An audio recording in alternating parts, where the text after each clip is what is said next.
Знаете ли вы, что спасение цивилизации иногда зависит не от армий, а от горстки упрямых мечтателей? Их оружием были чернила, их щитом пергамент, а их война длилась не годы, а столетия. Это история о том, как ученые, суфии и простые переписчики Средней Азии спасли знания человечества от монгольского апокалипсиса. Не верится? Тогда давайте отправимся в 1220 год, туда, где решалась судьба всего, что мы сегодня называем наукой. Огонь и чернила. 1220 год. Монгольская конница, как саранча, опустошает Хорезм, империю, простиравшуюся от Каспия до Гималаев. Города, где столетиями копились знания, превращаются в пепел. Ургенч. Здесь работала величайшая обсерватория исламского мира, но все, кто умел читать звезды, были сброшены в Амударью. Бухара. Библиотеки горят так ярко, что, по словам летописца Ибн Аль-Асира, ночью можно было читать Коран без светильника. Мерв. Мать мира. Город с 400-тысячным населением исчезает за 3 дня. Выживают только те, кто успел бежать с караванами на юг. Но в этом аду рождается чудо. Ученые, понимая, что их тела обречены, спасают то, что важнее жизни – книги. Абу Саид Аль-Марвази, математик из Мерва, вспоминал: «Мы заворачивали рукописи в ковры, прятали в бурдюки с водой, даже закапывали в могилы на кладбищах, лишь бы монголы не нашли». Дороги изгнанников. Куда бежать? 3 пути спасения – на запад, в Багдад и Дамаск, где мамлюки еще держали оборону. Туда отправились медики с трудами Ибн Сины. Через полвека именно эти тексты станут основой европейской медицины. На юг – в Делийский султанат. Философ Джалаладдин Руми, тогда 13-летний мальчик, бежал туда с отцом Суфием. Его будущие стихи, написанные в изгнании, перевернут мировую поэзию. В горы – Памир и Гиндукуш. Там, в пещерах Ванжа, до сих пор находят обугленные листы с астрономическими расчетами. Секретное оружие суфиев, их обители, ханаки, стали станциями подпольной сети. Например, в селении Ясый, Соврець, Казахстан, шейх Ахмад Ясави не только укрывал беженцев, но и организовал переписывание книг. Археологи нашли здесь деревянные дощечки XII века с фрагментами трудов Аль-Фараби. Видимо, ученики тренировались на них, экономя дорогой пергамент. Люди, которые стали мостами, Насир ад-Дин ат-Туси, астроном, которого монголы взяли в плен под Нишапуром. Ее каталог звезд позже использовал Улугбек. Разия Султан, женщина-правитель Дели. Она открыла в своей столице Дар аль-Хикма, дом мудрости, где хорезмийские ученые преподавали математику. Абд ар-Рахман аль-Хазини, механик из Мерва. Его трактат о весах и плотности веществ чудом попал в Византию.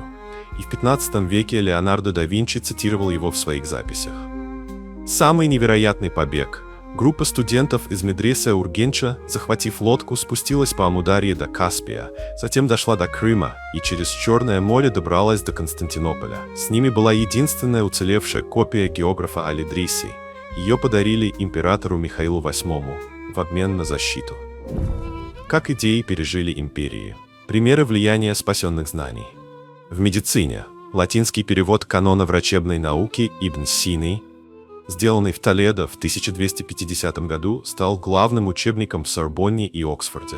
В астрономии Зидж Улугбека, таблицы звезд, созданный в Самарканде в 15 веке, основывался на данных, сохраненных в горах Таджикистана. В поэзии Руми, спасшийся бегством в Конью, основал суфийский орден Мевлеви. Его стихи сегодня читают на всех континентах. Но был и трагический парадокс. Многие тексты, пережившие монголов, погибли позже. Например, библиотеку Аламута, где хранились труды по оптике и химии, сжег не Хулагу, а Тамерлан в 1393 году. Он считал эсмаилитов еретиками, хотя сам использовал их инженеров для постройки катапульт. В 2003 году в Узбекистане нашли глиняный кувшин с 32 рукописями. Среди них неизвестные стихи Рудаки и чертежи водяных часов из Хорезма. В 2017 году пакистанские археологи обнаружили в горах Гиндукуша пещеру с деревянными ящиками. Внутри обугленные, но читаемые страницы с медицинскими рецептами на сагдийском языке. Прямые потомки суфийского ордена Кубравия до сих пор живут в Бухаре. В 2020 году они передали музею семейный архив.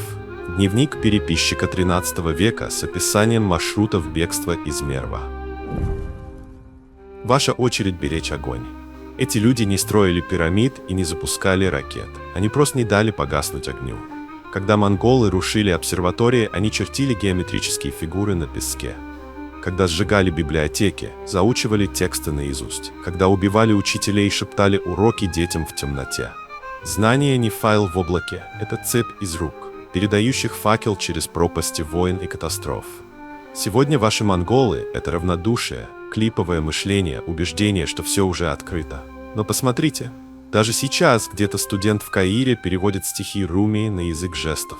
Девочка в Самарканде запускает дрон, чтобы найти потерянную крепость Ванж. Пожилой библиотекарь в Оксфорде сканирует страницы Ибн Сины, чтобы они пережили ядерную зиму. Не ждите зова истории.